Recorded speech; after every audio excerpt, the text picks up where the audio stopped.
encontrar a la profesora Lina Molinier, economista paraguaya, con grado de licenciatura en Maestría en Economía por la UNAM, Facultad de Economía, en 1984-1989. Inició ciencia en el sistema de la Universidad Abierta. Eso debe decir. En México. México. México, una. Y en la Universidad Abierta también. El sistema de Universidad Abierta de México. Entonces, la Universidad Nacional de Asunción de 1990 hasta la actualidad. En la Facultad de Ciencia Económica y en el Instituto de Trabajo Social. Le enseña los futuros revolucionarios. Es fundadora, investigadora y consultora de la organización no gubernamental APA desde el 1993 en temas económicos y de políticas públicas, en particular de políticas sociales, campo en el que tiene investigaciones diagnósticas, evaluativas, sistematizaciones y narrativas vinculadas con consultorías para instituciones ministeriales como de cooperación internacional. Ha asistido a la elaboración e implementación de planes y programas sociales del Ministerio de Educación, a la articulación del MEC, Ministerio de Salud, Secretaría Nacional de la Niñez y la Unidad de Economía Social del Ministerio de Hacienda. Tiene publicaciones sobre coyuntura económica, políticas sociales y sistemas energéticos. Entre 1989 y 1998, sobre el relacionamiento externo, Mercosur y Nueva Externa para la revista Análisis del MES. Desde 2002 sobre la coyuntura económica anual y desde 2012 sobre el derecho al trabajo para el informe sobre derechos humanos del Paraguay, de la CODEUE. Es integrante y directiva de la Sociedad de Economía Política del Paraguay, CEPI, de la Sociedad de Economía Política y Pensamiento Crítico de Latinoamérica, CEPLA. Porque bueno, nadie se puede bajar de la economía. La economía es algo que está en el cotidiano, en el futuro, en el pasado. Y la clave económica está mezclada con muchísimas cosas, parte de la realidad. Entonces, es inevitable por aquí hacer conexiones, preguntas, todo el tiempo, ¿verdad? Y entonces, aquí me tienen sobre el tema de la deuda pública hace unos cuantos años, algunos años.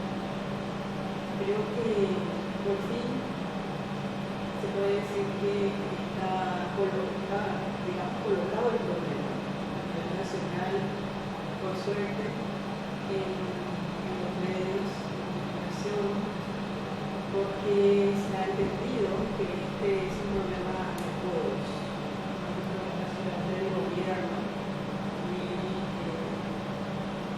de la economía, sino que nos va a afectar la vida del país.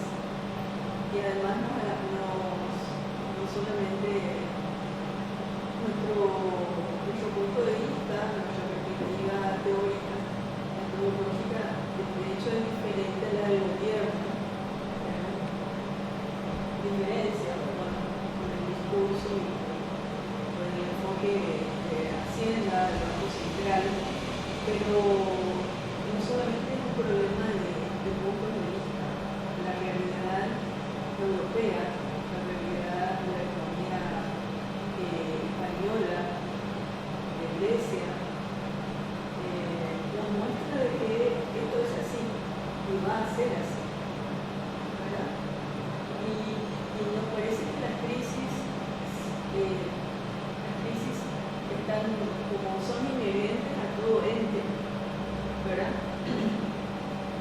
Y así el país, la economía, la política, la educación, siempre está entrando en crisis porque no se resuelven a tiempo los problemas, porque por varias razones entendibles, pero creo que lo que se puede evitar es la profundidad de las crisis. Sin embargo, lo que vemos acá con el neoliberalismo es que no hay posibilidad de evitarlo, porque la tendencia es de llegar al final, tocar fondo para cambiar, no hay posibilidad. Y en cambio, mirando lo que es España, mirando lo que es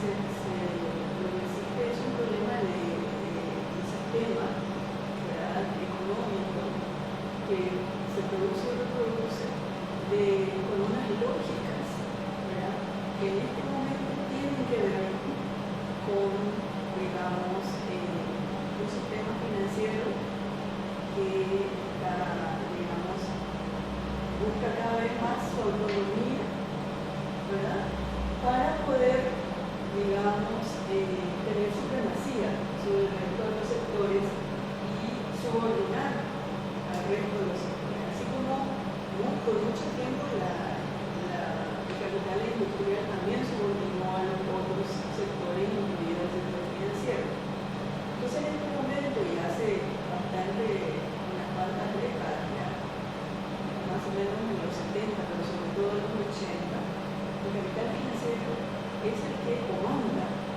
Las lógicas financieras son las que, digamos, funcionan y hacen que el sistema sea cada vez más desigual. Si vemos, decimos que el Paraguay es el país más desigual del mundo, pero cualquier país desarrollado también es muy desigual. Y estas lógicas son las que hacen que sea muy desigual. Incluso las que ganaron mayor igualdad, por ejemplo, Europa, ahora lo están perdiendo. Entonces, por esta lógica, que es absurda en su autonomía y también en la búsqueda de sus mayores ganancias cada vez más y, sobre todo, de los privilegios, cada vez más privilegios. Entonces, en Paraguay vemos en chiquito, pero no quiere decir que la particularidad de Paraguay hace que no nos afecte, ¿no es cierto?, las tendencias mundiales y regionales. Y hay un problema, digamos, tenemos un problema de escala, un problema de tiempo. Ahí, más tarde, vamos llegando a lo mismo. Y no a escala grande, pero sí a escala pequeña en relación con, por ejemplo, los países socios del Mercosur, Brasil y Argentina. Tenemos una escala más pequeña. Llegamos más tarde, pero llegamos a lo mismo. Y eso es un poco lo que vemos en este problema de la deuda.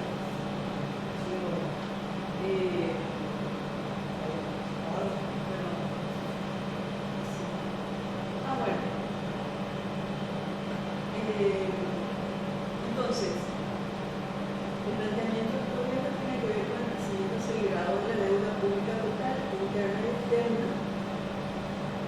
Es peligroso, esto es peligroso. Por el crecimiento de la deuda externa de bonos externos más caros, porque una gran parte se usa y se va a seguir usando para pagar cuotas de amortización de los préstamos internos más baratos y aportes anuales a los organismos financieros internacionales. También se ha usado proyectos de inversión pública mal administrados y con problemas en estrategias de inversión, por ejemplo, las que lleva a cabo la MICE, la ANDE, el INDER, el Senavital.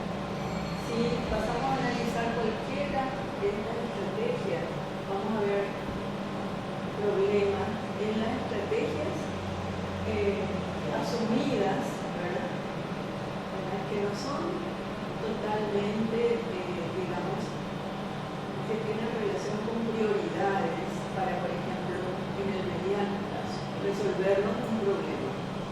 ¿Sí? Están, por lo menos es discutible, las opciones que se están dando. La deuda externa en bonos se usa para pagar intereses de la deuda externa en bonos externos y para el fondo de garantías de depósito. No sé si se entiende.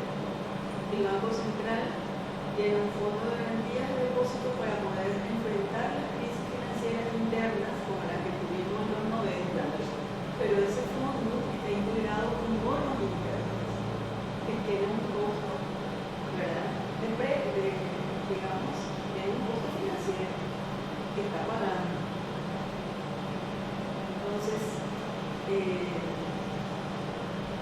su costo es entonces más alto al de los bonos internos. ¿Por qué? Porque la estimación de una tasa de interés del sector financiero interno también se rige por digamos, el dólar. ¿No? También se articula al mercado financiero internacional. No quieren ganar menos de lo que se está ganando en el sector financiero internacional, digamos, con el dólar.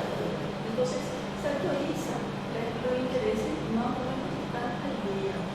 Todos los intereses, por eso hacen un seguimiento muy cercano a lo que es la tasa de interés en Estados Unidos, a la inflación en Estados Unidos, no porque sea un financiamiento interno es mucho más barato, al contrario, lo que han encontrado es más caro. Entonces, por eso la ingeniería financiera del Ministerio de Hacienda y del Banco Central es sustituir los bonos internos por los bonos externos. Ahí el problema que va a tener es el tipo de cambio, que cuando haya un estrangulamiento externo le va a afectar. Bueno, entonces, el bicicleteo de la deuda interna con la externa genera un costo para la deuda pública que es un factor multiplicador, no es un factor sumativo. ¿Sí? Se están usando bonos internos para pagar los intereses externos de los bonos internos y están pagando 8%, por ejemplo, sobre los bonos internos de más largo plazo, ¿verdad? Y tienen que pagar 6%, por ejemplo, a una de las series de los bonos externos del 6% anual. Entonces, ese costo del 6%, ¿se entiende? Incluye el costo de los bonos internos también. Y eso es un factor porque es 8% del 6%. Entonces es un factor multiplicador, no sumativo. Eso no se habla hasta ahora. El Banco Central y el Ministerio de Hacienda no habla de ese punto, solamente habla del saldo de la deuda. Cuando está diciendo es manejable, es el más bajo de la región y del mundo, porque no es del mundo, porque la tigrita es que esos países tienen menos. Está hablando solamente del saldo de la deuda, no está hablando de los intereses. Entonces, aquí hay que tener en cuenta entonces en qué plano vamos a jugar. En el plano de los indicadores, hay muchos indicadores de la deuda, y hay que ir ubicando en qué tipo de indicadores estamos, de qué indicadores estamos hablando. De hecho, la variable deuda pública. ¿Sí? Entonces, el discurso oficial de sus asesores nacionales e internacionales se centra en este hecho. Dice, es la más baja de la región. Apenas en este momento está el 23% del Producto Interno Bruto. Eso no está actualizado. Tenemos actualizado en los cuadros, vamos a ver después. Y el discurso es de todavía es manejable, pero admiten de que si pasa del 25% del Producto Interno Bruto, Paraguay va a estar en el. ¿Cuánto falta para que llegue al 25%? Vamos a ver un cuadro para que realmente resolvamos este problema un poco más. Ahí está el porcentaje. ¿Cuánto es el 27?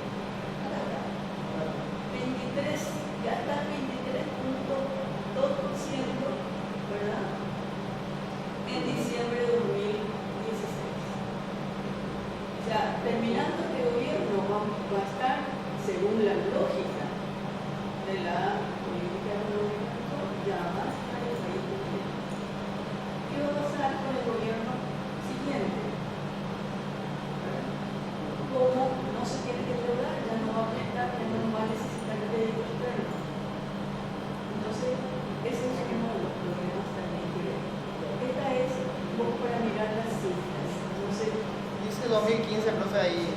2015, 2015, Es todavía el fue PIB. 2016. Ah, ya, ya. ¿Qué es el PIB? 2016 va a salir en julio. Ah, Ahora ya van viendo porque eso ya está todo previsto, luego se va a ajustar. Sí. Entonces, si quieren, vamos a mirar un ratito de esos, a ver si qué punto les interesa ahí. Si no, volvemos después. Ahí ya estamos en las hipótesis. Entonces, Si está ya la duda, ¿qué pasa? ustedes vinieron en relación al impacto, ¿verdad?, o los efectos de las políticas sociales. Y esto tenemos que trabajar mucho, ¿verdad?, todavía, pero mi hipótesis es que tiene que ver, empieza con el problema de la articulación, o en este caso, la desarticulación de la política económica con las políticas sociales. Si ustedes escuchan el discurso oficial, van a encontrar que, van a escuchar que dicen que estamos jugando en las grandes ligas. Paraguay está jugando en las grandes ligas. Ya está colocando y todo lo que emite coloca al día siguiente en el mercado norteamericano. ¿No es cierto? Luego, ya es invitado en la OCDE, luego ya está en Davos, ¿sí? O sea, para Hacienda, el Paraguay ya está en las grandes ligas, jugando en las grandes ligas porque tenemos bonos soberanos. ¿Qué pasa con la sociedad paraguayana? ¿Qué pasa con las necesidades sociales, las demandas sociales, la cobertura de los derechos sociales? Ahí estamos en el quinto mundo, ¿no es cierto? ¿En qué liga estamos jugando con las políticas sociales? Estamos en las ligas locales. Muy debajo. Estamos en las ligas locales, ya por, no sé, cualquier liga local. Ahí estamos. En las sociales estamos debajo de Bolivia, debajo de Perú, debajo de todo. Entonces, para nosotras es desubicada la política económica, la política de endeudamiento, ¿verdad? Y tiene que ver con presupuestos teóricos y metodológicos que vamos a ver después. La distribución, fíjense, otra hipótesis, la distribución y el peso del gasto presupuestario relacionado con el pago creciente de los servicios de la deuda pública en la actualidad y en el largo plazo. Ese es otro punto, ¿verdad? Intereses en los bonos internos, de los bonos internos, pago de la cuota de amortización de los préstamos externos. Por un lado, eso se tiene que hacer cada año, cada 6 meses. Son semestrales estos pagos, ¿verdad? Algunos anuales. Y luego se tiene que deber, además de estar haciendo estos pagos de interés y de cuotas de amortización de los préstamos externos con el BID, el Banco Mundial, con el Fonplata, etc., también se tiene que devolver el capital en bonos externos. Porque los bonos son como pagarés para retirarlos, porque están en circulación ahora, que el Estado no conoce a sus acreedores, solo tiene un banco intermediario norteamericano que le maneja esta comercialización de sus bonos soberanos, entre comillas, y esto hay que devolver. En el 2023, 780 millones. En el 2026, 600 millones. Y en el 2044, 1.000 millones. ¿Sí? O sea, estos gobiernos, sobre todo el siguiente, que va en el último año de devolver 780 millones. ¿Se imaginan ustedes cuando que ahora está pagando, necesita de los bonos externos y estamos emitiendo y colocando bonos externos para pagar los intereses? ¿De dónde vamos a sacar para pagar el capital en el 2023? ¿De dónde va a sacar el gobierno? ¿Se dan cuenta? Eso es lo que acaba de entender el Congreso. Y por eso, porque los 3 primeros años era unos artículos, nada más, 2 artículos de la ley de aprobación del presupuesto daba ¿cómo se llama eso? Luz verde al gobierno para endeudarnos con los bonos internos. Y este año le cayó el 20 y entonces se pusieron a recortar ese presupuesto de gasto. Y entonces, ¿qué es lo que pasó? El ministro de Hacienda dijo, va a parar las inversiones y Paraguay, si no paga el próximo año en los intereses de los bonos, se va a paralizar todo el crédito público, ya no va a tener crédito. Entonces, ahí nos dimensiona él la dependencia en la que estamos en este momento. Hay un nuevo factor también. Estamos diciendo la misma cosa que estamos repitiendo acerca de la deuda y no vamos a poder, digamos, entender cómo se va a poder manejar eso en otro contexto. ¿Sí? Porque hay un problema de contexto acá que se va a ir, digamos, empeorando para la deuda. ¿Sí? Sí, sí. Entonces, aquí tenemos, por ejemplo, fíjense nomás que entre el 2003 y el 2011, ¿verdad? La tendencia fue suave, el crecimiento fue suave. ¿Y cómo es desde el 2012 para acá? La deuda total está en azul, la verde es la externa y la roja es la interna. Y en el otro, ¿verdad? El mismo saldo, solo que concentrado en el periodo 2013-2016. Vamos a ver que tenemos una tendencia ascendente en la deuda total y que está marcada por la deuda externa. La deuda interna hace este movimiento porque como decíamos antes, sí, se recurrió primero a una política de desendeudamiento externo y luego se abandonó y por el costo de la política de la deuda interna, de los bonos internos, ahora se está reemplazando los bonos externos por los bonos internos. Hay otra cuestión también, que este gobierno entró pensando que se iba a tener un crecimiento de 6,5% anual, un crecimiento astronómico. Y la cuestión es que ellos pensaban que la inversión pública iba a tener un efecto crowding, que así como el Estado gasta, el sector privado también gasta y se invierte, entonces explota. Pero no está funcionando, ¿verdad? Y ahí hay variables a tener en cuenta. Uno es que la gente los que tienen mucho dinero ya tienen tienen distribuido entre todas las actividades posibles que pueden tener renta, y la gente que no tiene dinero no tiene dinero. Y el sistema financiero es un sistema que está diseñado para el consumo, no está diseñado para la inversión. Claro, el sector externo está en crisis, ¿verdad? Bajo la demanda bajaron los precios internacionales, sobre todo los precios. Entonces, se sostiene porque hay un capital fijo que hay que activar y hay mucha deuda que pagar, ¿no es cierto?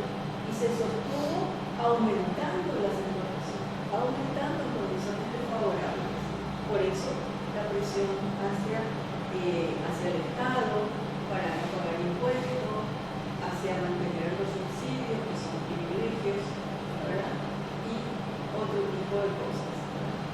Y el mercado interno es rígido. Nuestro mercado interno es rígido porque está demasiado estratificado. Hay poca gente con suficiente dinero para invertir. Exacto. Y el sistema financiero no está diseñado para su propio. Y al contrario, el sector financiero lo que hizo fue ahogar, también sobreendeudando al mercado, Incluso los campesinos se fueron allí en las comunidades pequeñas, a instalar su financiera y sobreendeudaron a los campesinos, a los pobladores de las zonas urbanas de todo el país y a la zona central. Entonces, es la lógica, la misma lógica que la del gobierno. Como me ofrecen, me vienen a ofrecer la tarjeta de crédito, pues que se vean ellos. Yo me voy a endeudar. Es un poco la lógica en la que entró la gente. ¿Y qué pasó? Los funcionarios públicos dejaron de cobrar su sueldo por el descuento que hay que hacerle. Los maestros, que son los favoritos de la financiera, ya no pueden, ya no cobran. Entonces, ya no cobran su sueldo, se les descuenta todo. Entonces, ya no hay salida en el comercio. Y entonces, el sector comercial, que es tan fuerte como el sector, digamos, el importador y el de los supermercados, es tan fuerte como el de los importadores, hicieron su lobby en el Congreso y consiguieron una hazaña. Es una hazaña haber bajado la tasa de interés de las tarjetas de crédito del 55 y pico por ciento al 19-17%. Esa es una hazaña que hay que festejarlo con él, pero de todos modos la gente está sobreendeudada y tuvo que reprogramarse. Y fíjense que los Riera, Marta Lofrente,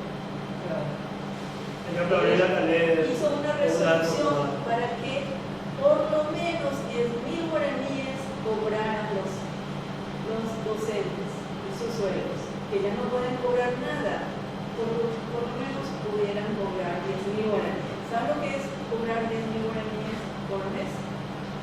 Y Riera acaba de hacer en diciembre que el Banco Nacional de Fomento comprara la deuda de los maestros. Eso es una política porque los docentes tienen que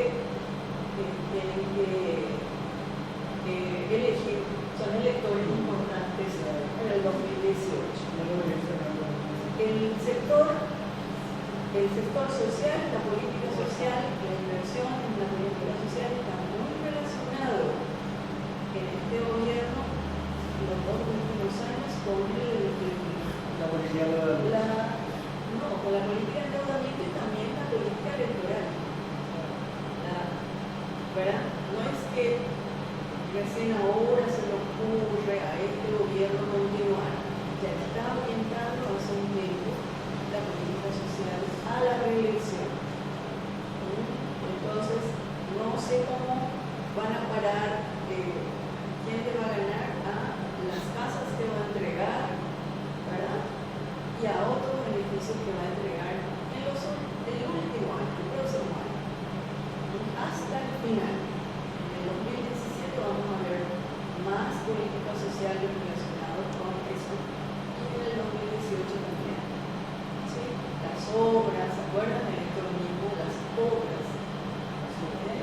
Porque es un desarrollismo, un neodesarrollismo, pero mucho más tecnológico, que hace por metas de inversión, por metas de endeudamiento y por metas de inflación. Entonces, ¿sí? Llegamos justito al margen que establece la ley de responsabilidad fiscal en el 2016.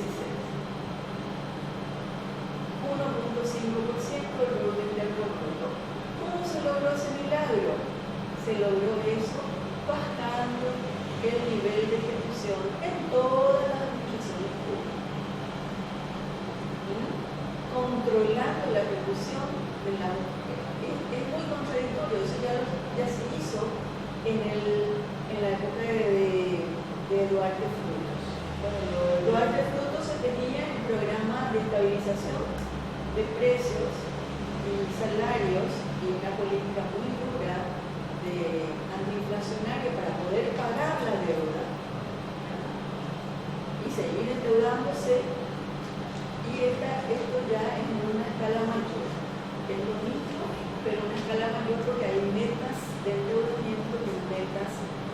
información. No es que se dice qué recursos tenemos y qué necesidades tenemos. Bueno, vamos a elegir estas que son más prioritarias y estas que son más costo efectivas. No, acá lo que hay es invertir y traer dinero para poder invertir a ese ritmo. Entonces, si no hay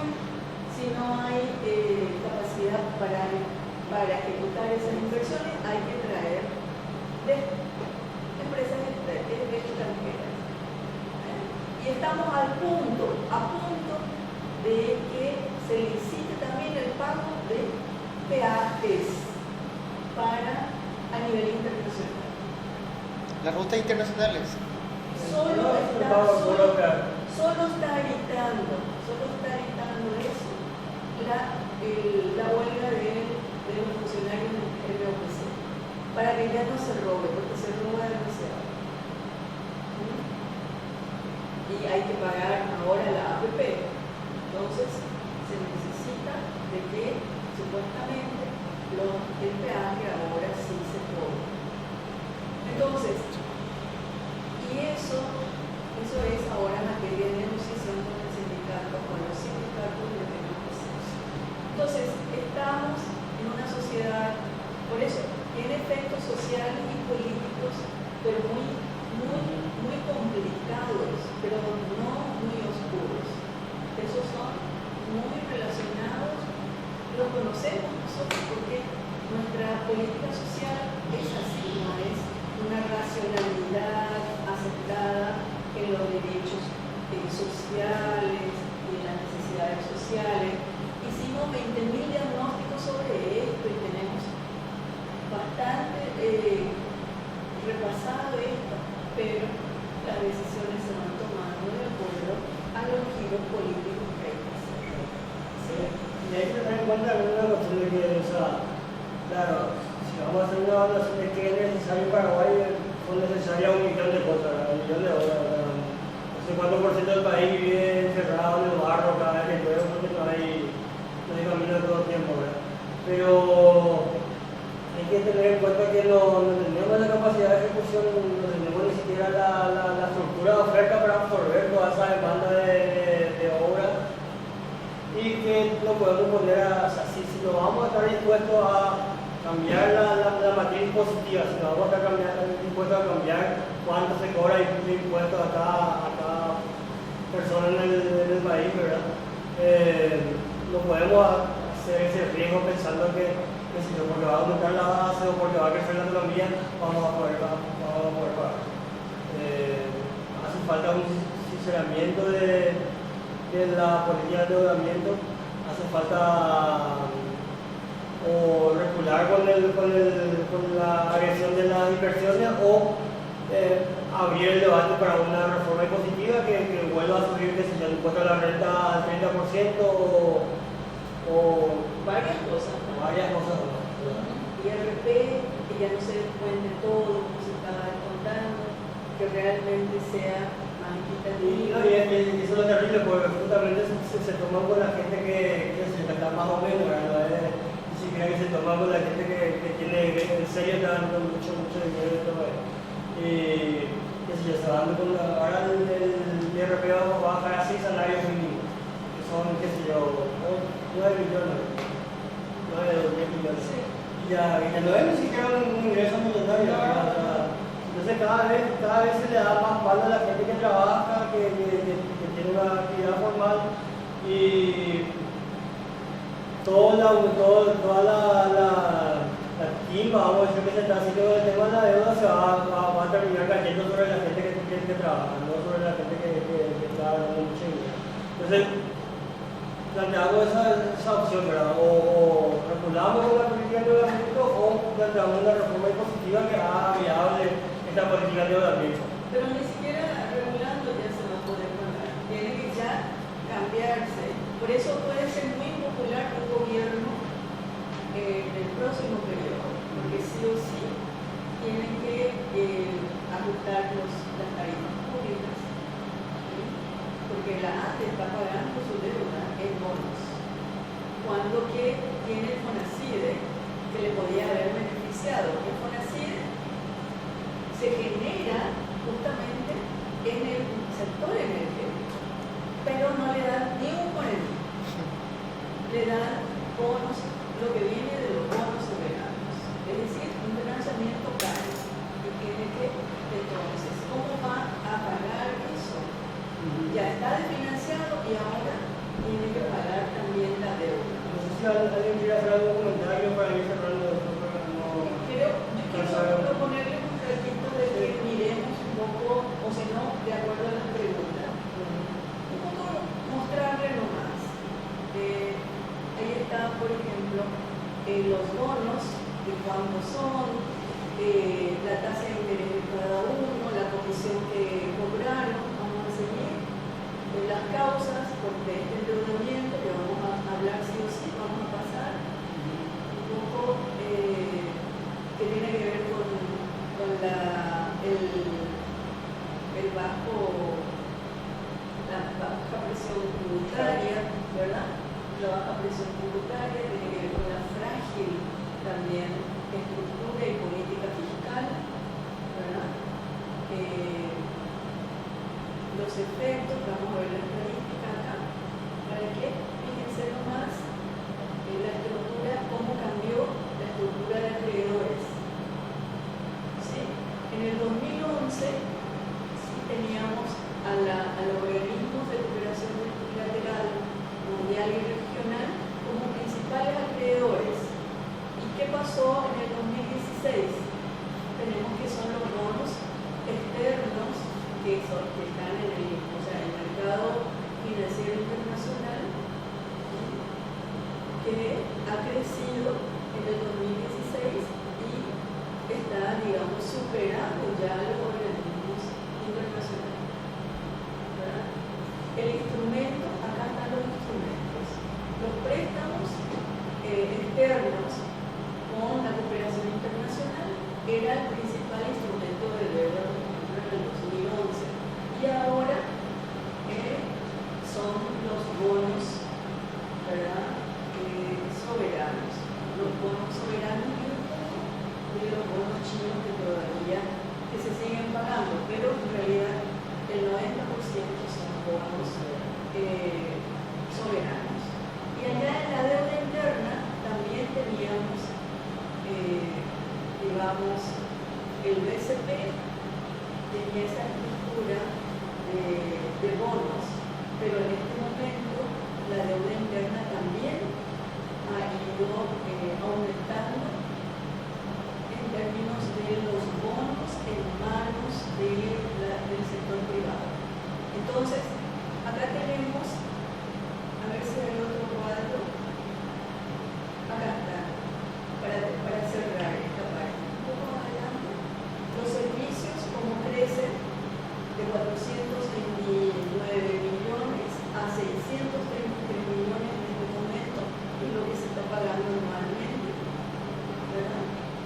Hay otro cuadro ahí, cómo se gastó los bonos soberanos, en donde aparece que el pago de la deuda, que le decíamos antes, de la deuda externa, ya está absorbiendo, ya absorbió el 30% y pico del total de los bonos soberanos. Una tercera parte casi del total de los bonos soberanos fue para pagar la deuda externa.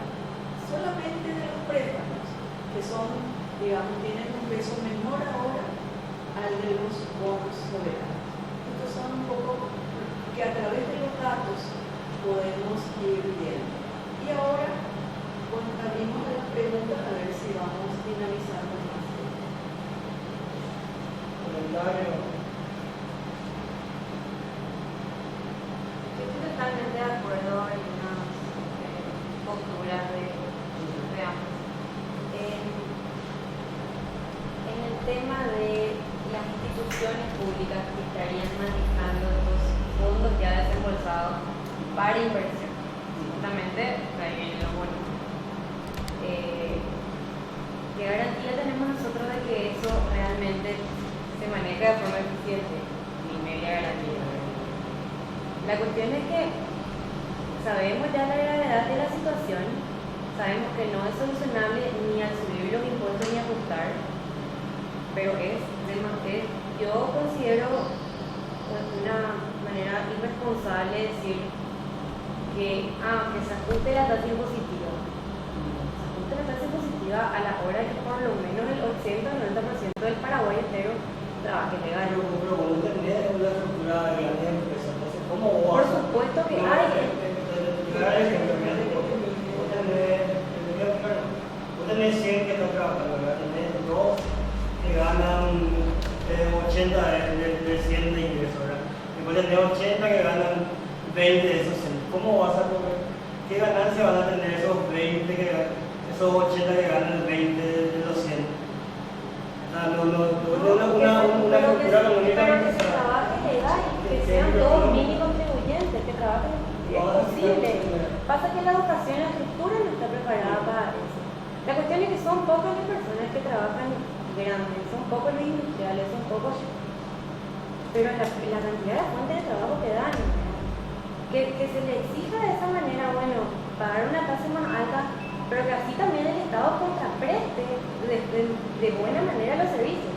Un industrial está pagando IPS, está pagando sus impuestos, un solo día no puede fallar con ello.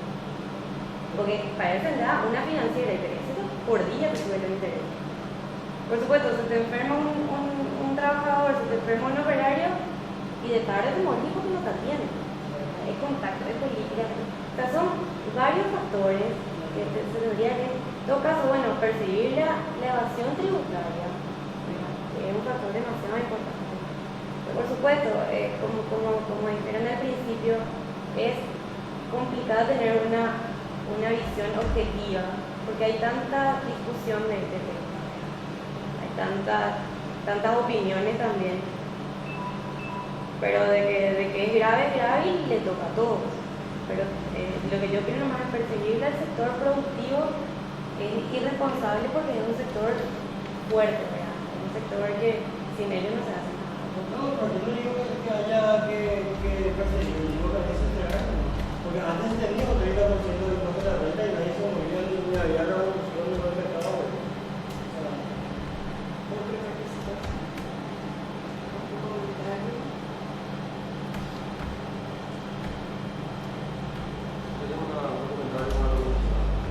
Claro, estamos viendo que la deuda no está siendo sostenible. Si nosotros hacemos el ratio de deuda PIB, no estamos teniendo en cuenta, yo no escuché que estábamos teniendo en cuenta los ingresos por el nacional. Yo entendido que el último vencimiento es en el 2023, el primer vencimiento.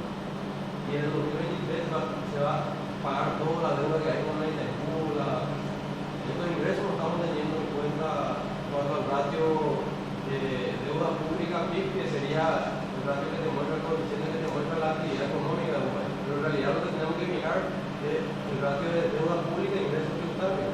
Y esos ingresos plurinacionales serían como un ingreso tributario porque van directamente destinados al PIB. El sector privado y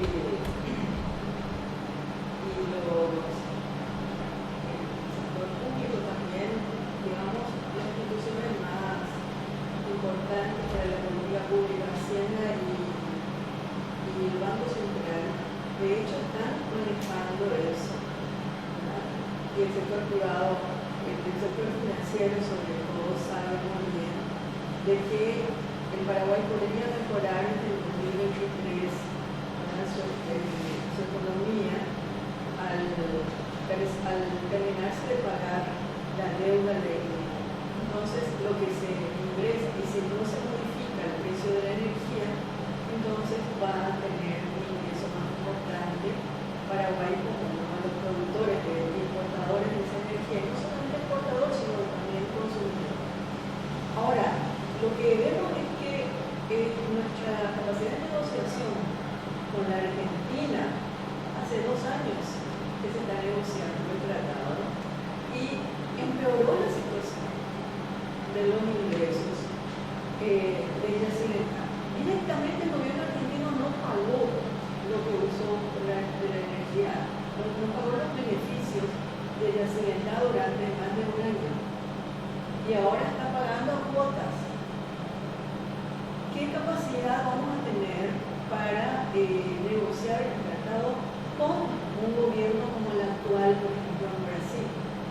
algo parecido como a este. Si al gobierno de Lula le costó mucho, por más voluntad que tenía, le costó mucho mejorar los beneficios en compensación. Entonces, a este gobierno, que dice, como por ejemplo su canciller dice que Paraguay no aporta nada para el Perú, apenas aportó el agua, y que si se le dio los beneficios en el 2011, es porque se hizo filantropía con Paraguay, pobrecito de Paraguay. O sea, para la derecha brasileña, Paraguay no tiene derechos en el Perú. ¿Se dan cuenta? Y nuestra Cancillería no se maneja en esos términos tampoco de derechos. Entonces, acá tenemos bastante incierto el panorama. Si bien tenemos derechos y podemos mejorar muchísimo, y ya ese es el cálculo que hace el sector privado, pero sobre todo el sector de construcción, grandes sectores de la construcción, Guamos y compañía, estaban haciendo esos cálculos y por eso las obras son, ¿verdad? Las obras están basadas en esta, digamos, meta de inversión. Aquí en Paraguay hay que invertir $1.000 millones anuales. Antes no se podía invertir ni 100 millones, hay que llegar a invertir 1.000 millones. Esa es la meta de este gobierno, ¿verdad? Entonces, ¿por qué? Porque tenemos cerca, cada vez más cerca, la situación del clima. Pero no se están dando cuenta, ¿verdad? Que eso es negociable, que no es una cosa que es automática. No va a ser automático, se tiene que negociar. Y lo que tenemos en la Argentina nos está mostrando que va a ser más difícil en el caso del Brasil, porque los intereses son más fuertes todavía. El gobierno es más fuerte. Somos país, el socio menor, y así nos tratan. La derecha siempre nos trató como socio menor. Y la Cancillería, nuestra Cancillería, no está en condiciones de, digamos, revertir eso. ¿Sí? Entonces, acá la cuestión es que el panorama, digamos que, por lo menos podemos decir que es incierto. ¿Sí? Entonces, como dice nuestra compañera acá, ¿cómo es que se va a aumentar el impuesto? En un sector productivo que ya demasiado está pagando y trata de ser formal. Lo que pasa es que el sector productivo es diverso y ahí hay grupos de mucho privilegio. Las transnacionales están siendo subsidiadas. Tienen subsidiado, nos enteramos el año pasado, tienen subsidiado la energía eléctrica, incluso por debajo del costo. Eso ya no tiene ninguna racionalidad. Imagínense una transnacional o las transnacionales que dicen estamos invirtiendo en Paraguay y estamos invirtiendo en la industrialización de la soja. Ah, muy bien, y se le da subsidiado por debajo del costo la energía eléctrica. Y no paga IVA porque se le devuelve, porque son exportadores de materia industrializada. Se les devuelve porque están procesados los productos que ellos exportan, ¿no? Entonces, acá hay que poner, ¿verdad? Hay que sanear todos, acá hay estos privilegios. Si no pueden cobrarle, vamos a ir por la solución. Si no se le puede cobrar impuestos más altos, pues que no se le subsidie la electricidad. Nada, cero subsidio. Es que le subsidian la electricidad, le subsidian las rutas. Porque las rutas, ¿qué es lo que pagan por peaje? Ahí vamos a ver la APP cuando les cobra el peaje. Ahí van a ver lo que es un peaje real. Lo que tenemos ahora es un peaje irrisorio, subsidiado. Mi autito por paga 10.000 y el camión de carga que trae la soja paga 40.000. Desde 3 ejes para arriba paga 40.000. Pero es diferente 3 ejes. El del transporte público del interior ya tiene 3 ejes, los del turismo. Es muy diferente un transporte público de pasajeros, el que va al interior del turismo, que las 20.000 o 40.000 o no sé cuántas mil toneladas que está transportando la soja o los containers. Nada más el vehículo mismo ya tiene de 6 ejes, ya tiene no sé cuántas toneladas. ¿Se dan cuenta? Entonces está subsidiado también el tipo de cambio. Porque como también el sector financiero asociado con los exportadores e importadores controlan el tipo de cambio, entonces cualquier compra superior de lo normal un día ya sube el tipo de cambio, y mientras cuando sube, le he hecho un seguimiento a eso, sube a fin de mes. No hay que comprar dólar, por favor, si van a viajar, no compren a fin de mes el dólar, porque a fin de mes está subiendo. ¿Y por qué? Porque la gente que está endeudada del fin de mes al 10 de cada mes está pagando su deuda en dólares. Y entonces se le sube. ¿Sí? En vacaciones sube, porque la gente necesita dólares para salir del país. Y ese, ¿no? Es la oferta y la demanda, pero manejada, manipulada. ¿Se dan cuenta? ¿Sí? Entonces, acá hay muchos aspectos. A mí me gustaría investigar 8 horas por día nomás la economía, y vamos a encontrar muchísimas cosas que se pueden tocar, como dice la compañera, que se pueden ir tocando, porque es un poco lo que hizo que hicieron en Argentina. No puede tomarse decisiones así para todos. Hay que ir viendo, y además hay que ir cambiando también. Si en 3 meses no hubo respuesta, la estrategia, o 6 meses o en un año no hubo respuesta, hay que cambiar la estrategia otra vez. Hay que variar. No es que por ley que todos hagan lo que hay que hacer. No. Hay que ir variando. ¿Sí? Entonces, tenemos que encontrar, ¿verdad?, la forma para aumentar los impuestos, y el gobierno, el próximo gobierno va a ser impopular, y si es va a ser autoritario. Va a ser autoritario, porque sí o sí tiene que sacar recursos para pagar los intereses de la República y ir juntando también, ¿verdad?, para poder hacer más inversiones. No son las más inversiones, no. Terminar las fiestas. Porque acá lo que están haciendo es lo que han hecho durante todo el tiempo, solo que a una escala menor. Los constructores les contrata al Estado y van y colocan la primera piedra.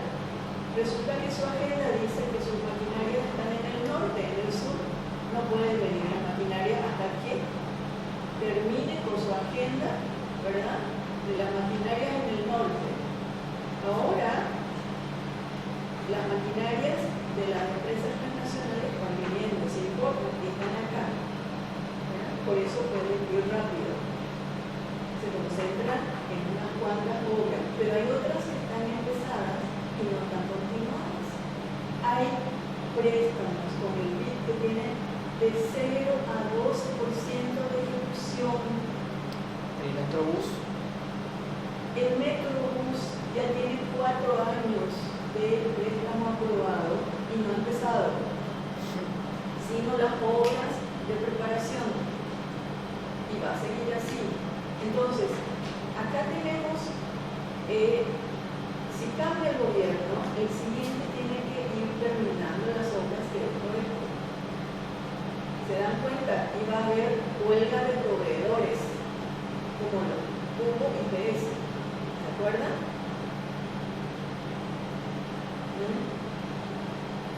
Franco subió la inversión de IPS, ¿verdad?, en medicamentos, en obras, y luego no les pagó.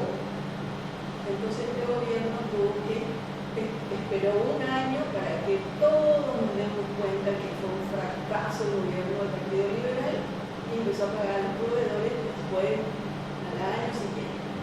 Porque todo esto es manejo político.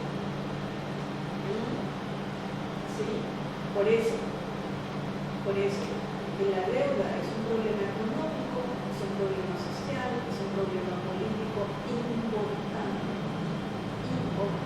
Y vamos a ir descubriendo cada vez más cómo se conectan todos.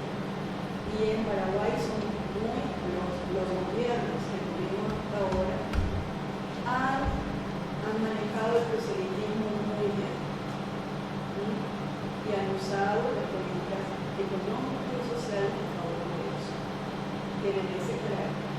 Todavía no tenemos, sino en periodos muy agotados, el respeto a los derechos sociales de la población.